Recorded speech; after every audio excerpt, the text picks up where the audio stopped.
In view of the toilet paper shortage in the United States and other places, I decided to do two things. The first thing I did was to study the supply chain of toilet paper. So you can rest in peace. Most countries, most first world countries, and most third world countries, almost any country, has their own factories of toilet papers. They are not in short supply. The materials that they need to produce toilet paper is easy to find. Very rarely is that material transported large distances, so it's not hard to do. Toilet paper, though, has a steady demand.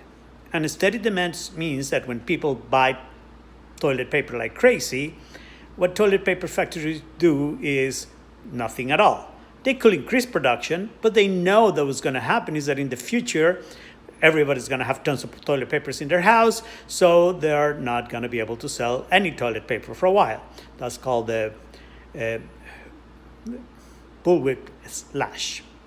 So they don't want to fall into that. They just stay steady production, maybe limit how many they sell to each commerce, and just wait until the situation gets stable again, because demand is very stable.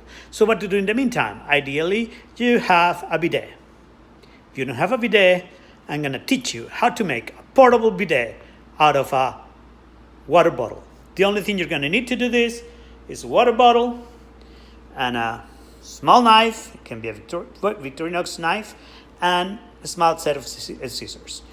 Okay? So I'm not going to be able to do this because I don't have two hands, but I think you're going to get the idea. What you do is you make a small vertical incision on the top of the bottle. Okay? Very small.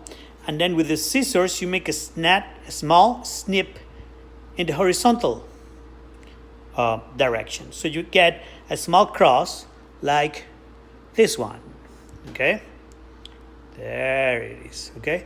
And then you just put the bottle in position and push, and you have pressure, and you're going to be able to clean your behind nicely.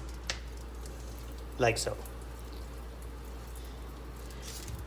If you have toilet paper, you just have to use a little bit to dry yourself. If you don't have toilet paper, well, you can use a towel for that purpose and then wash it or throw it away.